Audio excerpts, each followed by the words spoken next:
Good afternoon, it's Tuesday. Been out west this morning to that DX210 with the noisiness. Long story short, I didn't bother filming because I got out of the van and it wasn't making the noise, but the operator was able to describe what it was doing, and I made a couple of adjustments, and he dug fresh air a bit and then dug a bit of clay and that, and the noise wasn't there. And then he started talking about how much AdBlue it was using. I was like, well, that sounds a bit much. So I pulled his AdBlue injector out of it, snapping 2 out of the 3 bolts that hold the injector in. Sure enough, it was all crystallised up, so I cleaned it all up. Put it all back together, sat on site for 45 minutes or so while it loaded a few dumpers away, and everything seemed hunky-dory. I'm back through in Carlisle now. I've just stopped at Cumbria Autos because I'm going from all the way out west to all the way out east. Yes, eastbound, 2:30. Come with me to find out why a green beacon on a loading shovel won't work. Right then, DL250. Green beacon isn't working. I've got no power at the stalk.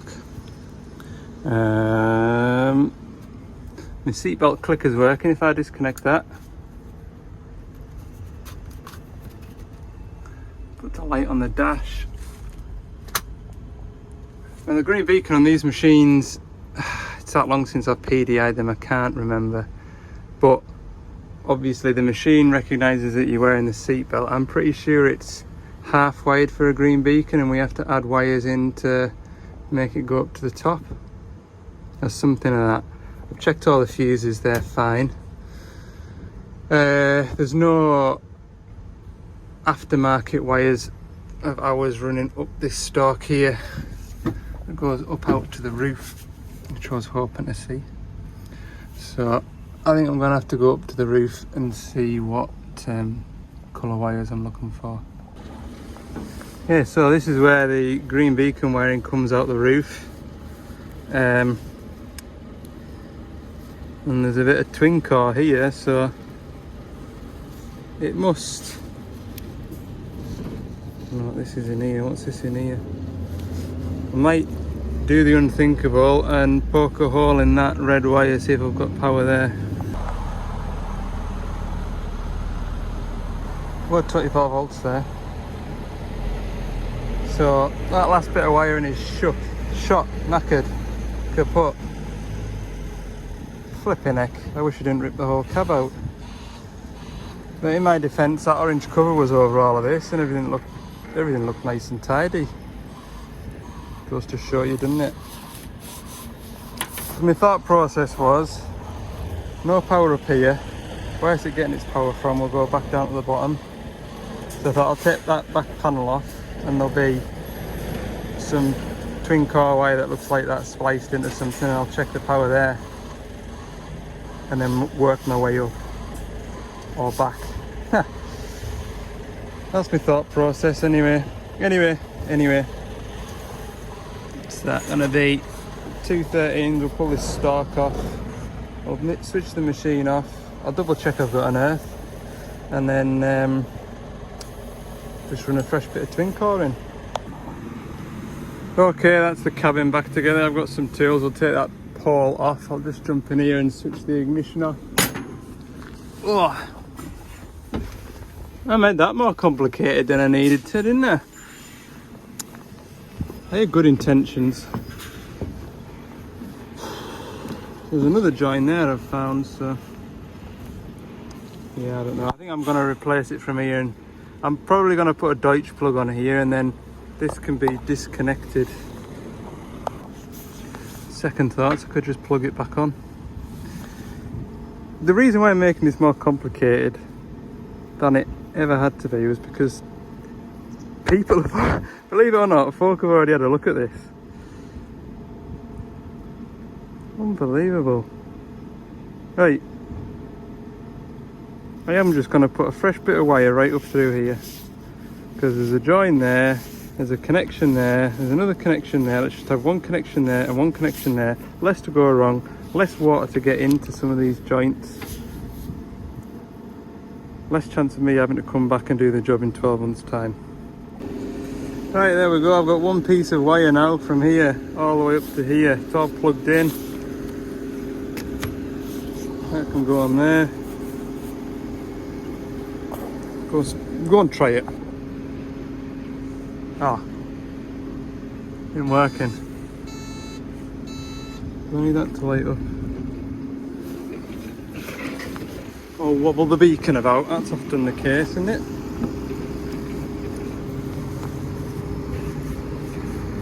Ah, what's happened to you?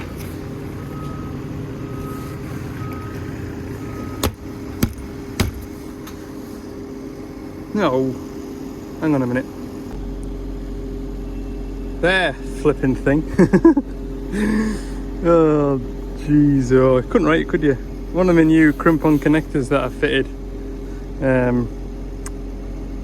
I must have crimped it too tight and snapped the wire inside the thing, because I had no continuity there, but when I poked the wire outside of the crimp-on connector, I did have continuity.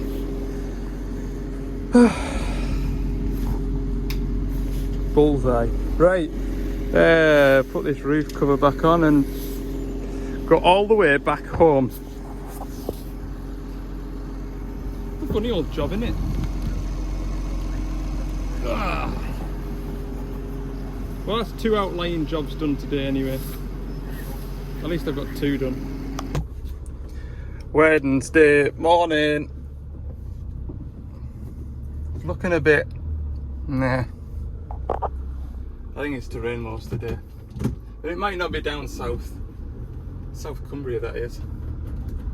Doing my least favourite servicing type of job, which is a shovel service today. 420 CVT, 1,000 hours. I'm feeling a little bit deflated today, I'm not gonna lie to you.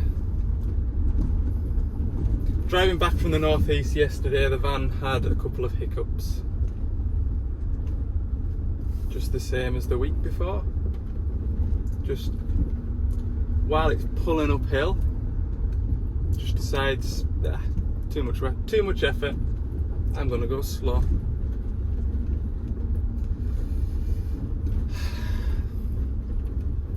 I was in a right bad fettle last night, I'm not gonna lie to you.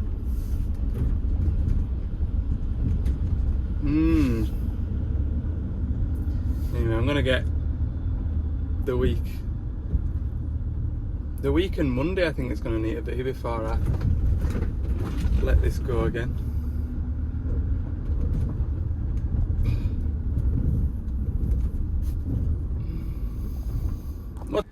Good morning, it's the Wednesday. It's Wednesday. Hooray, I'm in a bad mood.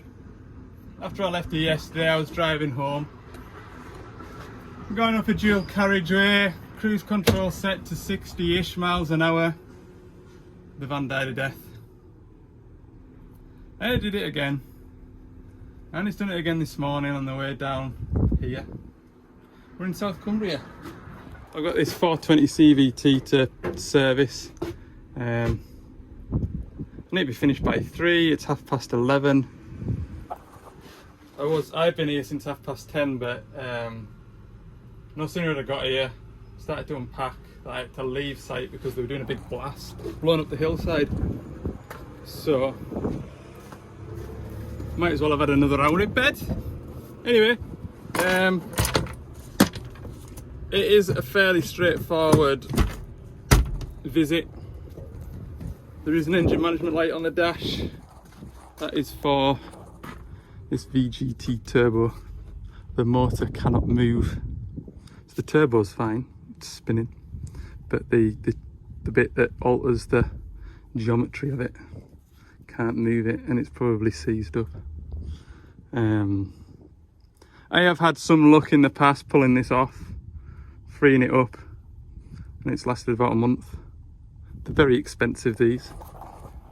I did start stripping it down, and then the boss man came over and he said he would rather I just left it. I said, that's absolutely fine, boss man, I will just leave it. Just doing what I'm paid to do. So yeah, other than that, change some oils, spin some filters, keep an eye on the horizon over there. That's where the weather's going to come from today. So if the weather does come wet, the nice people at Pulsar have seen my social media posts regarding my, well-worn boiler suit. And they said, oh, Al, would you like a new one? I said, oh, yes, please.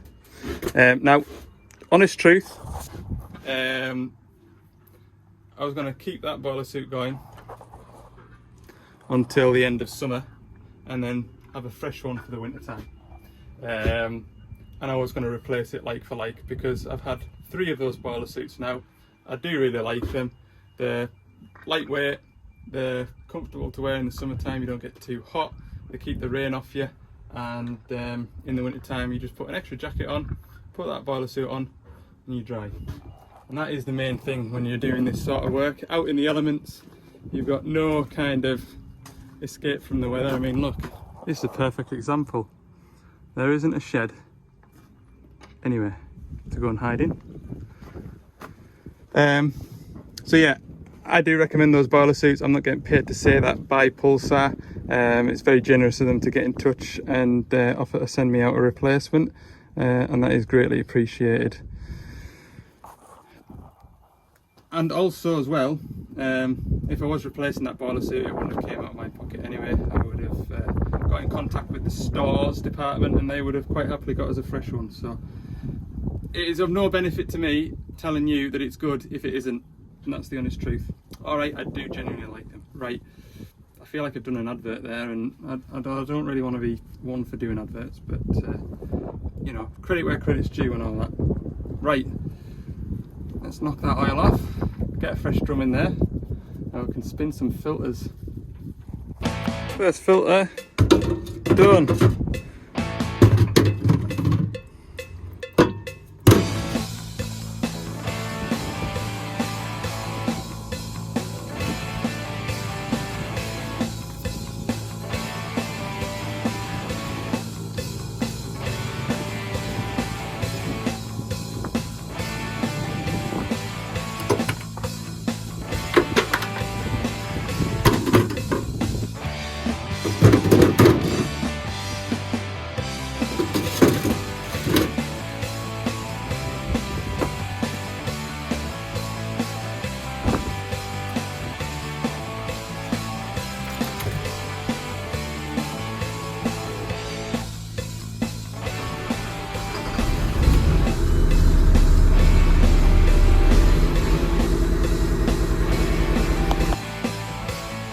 Service complete. Just been sat here for 5 minutes staring out over there. It's looking like it is. Well, I only just made it to the top of this hill.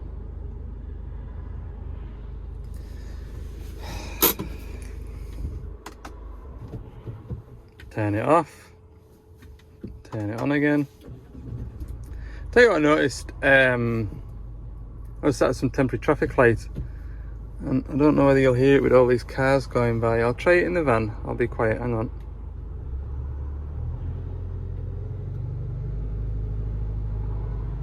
It's like a very slight whistle. That's why I feel like it's like a boost leak. Pretty sure it didn't do that. Nah, you're not gonna hear it for the cars.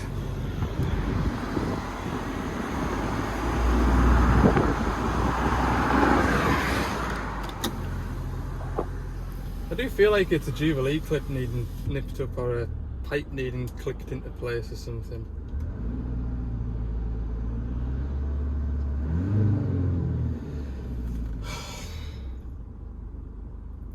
Anyway, yeah, I've been thinking about this van and preempting some of your comments. Dealers aren't what they used to be, blah blah blah. I work for a dealer, and I like to think I do as good a job as I can, and I'm sure people at Mercedes have a similar work ethic. The van being off the road for 2.5 months getting repaired initially, I think that was more down to the Mercedes warranty system. We have similar. sort of having to prove beyond doubt that it is X, Y and Z that is wrong with the van. I think that's why they had to fit the turbo first, then try it, and then remove the head and inspect the engine, and then they found that there was a piston not quite reaching the top, and then all that information you have to send off and then wait for authorization to be able to order X, Y and Z, and then wait for those parts to come in. It's all just a system, and we have similar these days, and it's rubbish, I'm not gonna lie. But so I think that explains the 2.5 months. The only thing I'm annoyed with is I really needed this van last Friday and I didn't have it, so that annoyed me, and I went and picked the van up on Saturday to prevent me wasting 2 hours on the Monday. So that was inconvenient, and it's the inconvenience of not having all my tools that I need to do the job that I'm paid to do. That's inconvenient, but at the end of the day it's an intermittent fault, and I get them and I don't fix them first time every time. I only know what I know, and then the mechanics in the dealership will only know what they know. You know, can't expect everybody to know the answer or have the answer and be able to put the finger on what's wrong with it first time, and you know, I get that. So anyway, I'm going to wrap the video up. It's 3 o'clock, I'll get this van home. I'm taking my 6-year-old to his swimming lessons this evening, so I need to be back. I'll wrap the video up. Thanks for watching, and subscribe if you haven't, like as well if you feel inclined. See you all in the next one. Bye for now.